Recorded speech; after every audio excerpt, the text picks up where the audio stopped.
आने वाले कष्टों से अनजान है, बुरे पाप कर्मों से। तो रहमत कर, दया कर, इनके वो पाप कर्म काट, इन पे रहमत कर, ये तेरी तमाम खुशियां हासिल कर सकें। इनको नाम से जोड़, सेवा सिमरन से जोड़, ताकि पाप कर्म पहाड़ जैसे कंकर में बदल जाएं और ये खुशियों से माला माल हो जाएं। संत कभी किसी को गलत उपदेश नहीं देते। छोटा बच्चा कभी आग को पकड़ता है, कभी सांप को पकड़ता है, कभी पानी वाले कुएं में गिरना चाहता है, तो क्या आप उसे जाने देंगे? यार इसकी मर्जी है, इसे क्यों रोकना है? ये तो सांप पकड़ रहा है, पकड़ने दो। आग पकड़ रहा है, पकड़ने दो। कुएं में गिरता है, गिरने दो। कभी भी नहीं। माँ बाप किसी भी कीमत पे उसे ये काम नहीं करने देंगे, क्योंकि उन्हें मालूम है कि उनके बच्चा अगर सांप पकड़ेगा तो डस लेगा, आग जला देगी और कुएं में गिरा तो मर जाएगा। उसी तरह संत पीर फकीर को अल्लाह मालिक की रहमत से पता होता है कि फ्यूचर इस बच्चे का कैसा है। वो उसे रोकते रहते हैं कि ये कर्म ना कर, वो कर्म ना कर, ये कर्म बुरा है, वो कर्म बुरा है। आगे इंसान की मर्जी है कि वो कर्म कैसे करता है। इसलिए ये जरूरी है कि पीर फकीर की बात सुन के अमल किया जाए। जब तक इंसान सुन के अमल नहीं करता तब तक उसे सब कुछ अच्छा लगता है। जो भी उसे अच्छा लगता है वो लगता है कि वो परफेक्ट, उसके लिए सही है। पर संत पीर फकीर कभी किसी को गलत कदम उठाने नहीं देते। पूरा जोर लगाते हैं, प्यार से, मोहब्बत से, वचनों से, हर तरीके से समझाते हैं कि भाई तेरे लिए अच्छा क्या और बुरा क्या। आगे फिर इंसान के कर्म होते हैं। बहुत बार हमने देखा, लेकिन कई बार जीव नहीं मानता। चलो 2 मिनट की बात है, चलो 1 मिनट की बात है, चलो 4 मिनट की बात है। आपको क्या मालूम वो 1 मिनट जिंदगी है या मौत है? फिर पश्चाताप पल्ले रह जाता है और कुछ नहीं, सिर्फ पश्चाताप, और कोई चीज हाथ नहीं आती। तो एक दिन में कोई दफ्तर नहीं बंद हो जाएगा, या कुछ घंटों में कोई आपके बिजनेस में घाटा नहीं पड़ जाएगा। लेकिन जीव नहीं मानते। हमने आजमाया है, होनी होके रहती है। कई लोग होते हैं कि जो मान लेते हैं और उनका मौत जैसा कर्म मालिक, मौत जैसा कर्म या मौत को भी भगवान बदल सकता है। और बात छोड़ो, बात वचन मानने की है। और संतों के पास कुछ जादू टोना या कोई दवाई ऐसी नहीं होती जिसको देने से आदमी खुश हो जाए। एक वचन होते हैं, कर दिए, मान लिए। तो आपको एक बात सुनाते हैं। एक सज्जन आए यहाँ पे, और बहुत पहले की बात है। वैसे तो उसके बाद भी बहुत सारी बातें हुई हैं, हजारों करोड़ों सत्संगियों के साथ होता रहता है।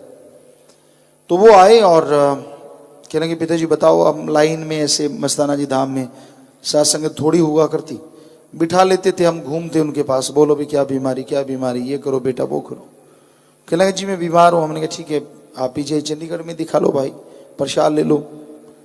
हम चले आए। घर वाले गुस्से हो गए, कहने लगे तेरे को कहा था, क्या फायदा? कहने लगा क्यों?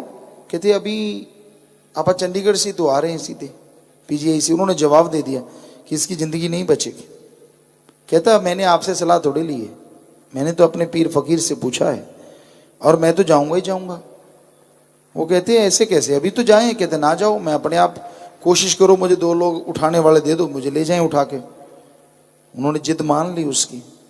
गए, डॉक्टर को दिखाया, दवाइयाँ लिख दी। कहते चलो दवाइयाँ ले लें। कहते नहीं, दवाइयों का तो कहा ही नहीं, ये कहा था पीजीआई दिखाओ। थोड़ा सा भोला स्वभाव था, भोले भाड़ों को मालिक लुटाता खजाने, ये भी हकीकत। कई बार ज्यादा अकल का दखल मन का रूप धारण कर लेता है। तो वो वहां से दिखा के वापस आ गए।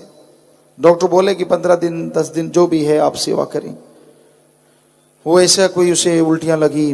2-3 दिन बाद घर वालों ने सोचा कि अब मौत नजदीक है, खून आने लगा, लेटरिन के रास्ते, मुंह के रास्ते बड़े बड़े गांठें निकलने लगी। तो बिल्कुल डाउन हो गया, बिल्कुल चारपाई भी चिपक गया। पर 2-3 दिन के बाद कुछ ठीक, फिर कुछ ठीक, फिर कुछ ठीक, फिर कुछ ठीक, करते करते करते बिल्कुल नॉर्मल हो गया। उसके अंदर भयानक कैंसर की बीमारी 3rd स्टेज पे थी। तो आया और मिला, रोने लगा। कहने लगा पिताजी मैंने ऐसे किया, हमने कहा भाई हमारा तो ऐसा कोई मकसद नहीं था, सतगुरु मौला है वो अखवाने वाले और तू मानने वाला, हमारा तो बीच में कोई रोल ही ना रहा। बस मालिक ने ख्याल दिया, तुझे बोल दिया और तूने झट से लपक लिया, जरा सा नहीं गिरने दिया कि भाई दवाई भी नहीं लूंगा, और दवाई भी नहीं ली उसने। कोई कहते शायद दवाई से ठीक हो गया हो, कहते दवाई का तो कहा ही नहीं। तो ये बेपरवाह जी की रहमत अल्लाह वाहिगुरु राम की, जो मानते यूं ही नजारे ले जाते हैं। कई बार आदमी नहीं मानता, नहीं ना जी ना जी, तो भाई फिर ना जी तो बहुत रूहानियत में बहुत बड़ी रुकावट। हाँ जी सब कुछ पा सकती है, और ना जी बना बनाया सब कुछ गवा सकती है। यही रूहानियत का असूल है। कई बार बात पे बात आ जाती है, हम आए बेपरवाह जी लेके आए, हम तो खाकसार आए, बात चली, सेवादार मुख्य सेवादार थे। हमने कहा भाई आगे आपने जो कर लिया, परमपिता जी जो कहें हमारी ड्यूटी है, आपने वही हाँ करनी है। तो कई सेवादार कहने लगे जी ऐसे कैसे? हमने कहा आप दिन है? कहते हाँ। अगर बेपरवाह जी ने आगे कह दिया रात है तो आगे से ज्यादा अकड़ू खान ना बन जाना, समझाने लग जाओ, नहीं पिताजी अभी तो दिन है। कहने लगे ऐसे कैसे, दिन को तो दिन। हमने कहा नहीं फिर रहने दो, आप सेवा मत करो, बाहर सेवा कर लो, खुली सेवा करो। क्योंकि हमने तो यही सीखा अपने मुर्शिद से, अगर वो कहेंगे दिन को रात है तो रात है, और रात को दिन कहा तो दिन है। तो कईयों के हजम नहीं हुआ बात, ऐसे कैसे, यूं कैसे हो सकता है।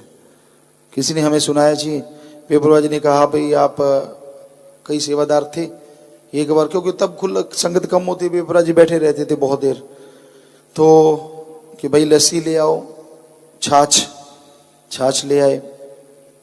अगले दिन जुकाम हो गया, कहते बेवकूफ ऐसे छाछ पिला दी, जुकाम हो गया। वो कहने लगा बताओ बचन ना माने तो बुरा, मानते तो बुरा। हमने कहा आपने माने शाबाश, आपको अगले दिन कहा कि जुकाम हो गया, बुरा हो गया, पता नहीं तेरा कोई भयानक कर्म कट के उनको जुकाम हुआ, अपना जुकाम नहीं लिया। क्या समझते हो अपने आप को? फिर कान पकड़े, हाँ जी ये तो सच है, ये तो हो सकता है कि उनको जो जुकाम हुआ मेरे पता नहीं कितनी बड़ी बीमारी होती। तो ये तो उसके खेल हैं अल्लाह वाहिगुरु राम के। आदमी उस मालिक पे दृढ़ यकीन रखे और कही हुई बात को सतवचन माने। जी जी जी जी जी जी करते रहने से सतवचन नहीं होता। सतवचन होता है जो कहा जाए मान ले।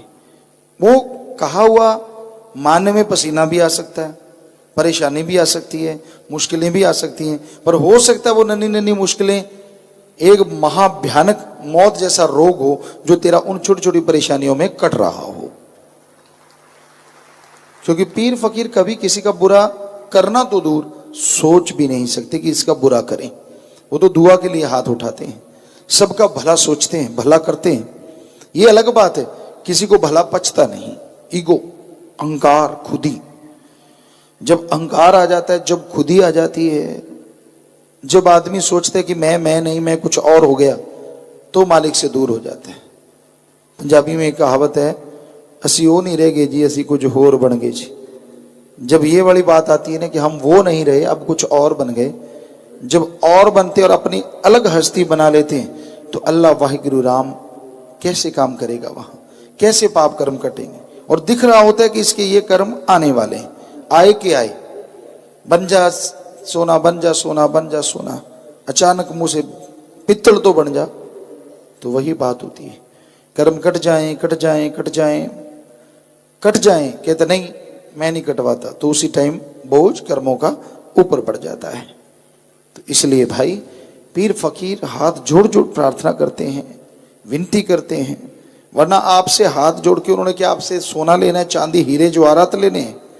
एक ही मकसद होता है कि भाई हाथ जोड़ के कहते मान ले बात तेरी भले की कहूं, तेरा ही भला होने वाला है, तेरे परिवार का भला होने वाला है, तेरी कुलों का, तेरी पुश्तों का भला होने वाला है। आगे मर्जी इंसान की, हर कोई अपनी मर्जी का मालिक है। तो संत क्या मनवाना चाहते हैं? राम का नाम जपो, सेवा करो, सबसे बेगर्ज मोहब्बत करो, कभी किसी का बुरा सोचो ना, बुरा व्यवहार ना करो, उस बात पे चलो जो शोभा दे। उन बातों को छोड़ो जिनसे परिवार का, कुलों का नाम कलंकित हो।